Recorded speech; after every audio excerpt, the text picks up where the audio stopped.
നമസ്കാരം സാറേ. സാറ് ഇപ്പോൾ കരകൗശല വികസന കോർപ്പറേഷനുമായിട്ട് ബന്ധപ്പെട്ട് പ്രവർത്തിക്കുന്ന വ്യക്തിത്വമാണ്. അപ്പം സാറിന് നമ്മുടെ ഇവിടെ സമുദ്രതീരം നമ്മൾ സന്ദർശിച്ചപ്പോൾ ഇവിടുത്തെ അച്ഛനമ്മമാരെയൊക്കെ സാറ് കണ്ടു. അപ്പോൾ സാറിന് അവരെ ഇത്തരത്തിൽ അവരെ ഒന്ന് ഹെൽപ്പ് ചെയ്യാനായിട്ട് പറ്റുമെന്നുള്ളത് ഒന്ന് എക്സ്പ്ലെയിൻ ചെയ്യാമോ? കരകൗശല വികസന കോർപ്പറേഷൻ്റെ ഉൽപ്പന്നങ്ങളൊക്കെ വ്യവസായ അടിസ്ഥാനത്തിൽ നിർമ്മിക്കുന്നവയുണ്ട്, കരകൗശലമായി തന്നെ നിർമ്മിക്കുന്നവയുണ്ട്. അതിൽ എന്തെങ്കിലും ഇവിടെ നിർമ്മിക്കാൻ പറ്റുമെന്ന് എനിക്ക് തോന്നുന്നില്ല.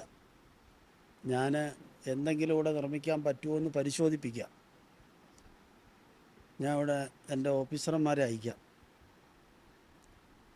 അയച്ച് ഇവിടെ എന്തെങ്കിലും ചെയ്യിക്കാൻ പറ്റുമെങ്കിൽ അത് പഠിച്ചിട്ട് വേണ്ടത് ചെയ്യാവുന്നതാണ്.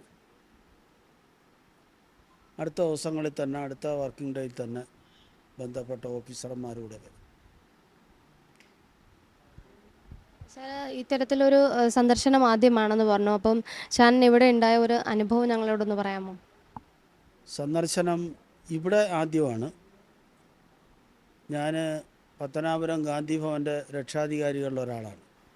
ഇവിടെ വന്നപ്പോൾ ചുരുങ്ങിയ സമയം കൊണ്ട് ഒരു കുടുംബാന്തരീക്ഷമുണ്ട്. നമ്മളൊരു 4-5 പേര് കൂടിയാൽ തന്നെ അവിടെയൊക്കെ അശുദ്ധമാവും. ഇവിടെ എല്ലാം ശുദ്ധമായി തന്നെ നിൽക്കുന്നു. ഈ അന്തരീക്ഷത്തിൽ വളരെ സ്നേഹത്തോടു കൂടി ഇന്ന് എല്ലാവരും ആഗ്രഹിക്കുന്നത് നല്ല പെരുമാറ്റവും സ്നേഹവും ഒക്കെയാണ്. അത് ഈ സ്ഥാപനത്തിൻ്റെ പേര് അന്വർത്ഥമാകാത്ത തരത്തിൽ ഇവിടെ അത് പുലരട്ടെ എന്ന് ഞാൻ ആശംസിക്കുകയാണ്.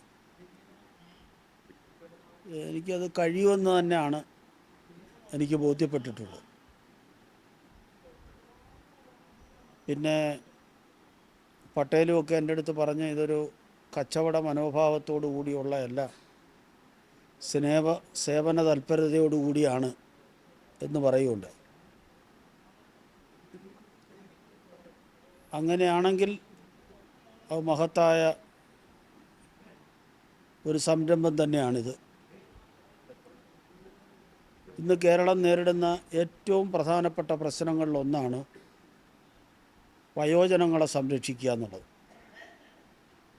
കാരണം നമ്മുടെ ആയുർദൈർഘ്യം വർദ്ധിച്ചു. അപ്പോൾ വൃദ്ധജനങ്ങൾ പെരുകുകയാണ്. അവരെയൊക്കെ എവിടെ കൊണ്ടുപോയി പാർപ്പിക്കും എന്നുള്ളതുകൊണ്ട് കുടുംബജീവിതത്തിൻ്റെ താളം തെറ്റുകയാണ്. വൃദ്ധരായ പിതാവിനെപ്പോലുമല്ല, മാതാവിനെപ്പോലും മർദ്ദിക്കുകയും കൊലപ്പെടുത്തുകയും ചെയ്യുന്ന വാർത്തകളാണ് നമ്മൾ ദൈനംദിനം കേൾക്കുന്നത്. ആ സാഹചര്യത്തിൽ മറ്റാരും അത്താണിയില്ലാത്ത നമ്മുടെ ആളുകളെ എല്ലാ പരിചരണവും കൊടുത്ത് സംരക്ഷിക്കുന്നത് വലിയൊരു ധർമ്മം തന്നെയാണ്. നമ്മുടെ ജീവിതത്തിൽ ചെയ്യാവുന്ന ഏറ്റവും നല്ല കർമ്മങ്ങളിലൊന്ന് തന്നെയാണ്. അതിനു മുന്നിൽ നിന്ന് പ്രവർത്തിക്കുന്ന ദുർവൽ സിംഗിനെയും അദ്ദേഹത്തിൻ്റെ കുടുംബാംഗങ്ങളെയും അതിനെ സഹായിക്കുന്ന എല്ലാവരെയും ഞാൻ അഭിനന്ദിക്കുകയാണ്.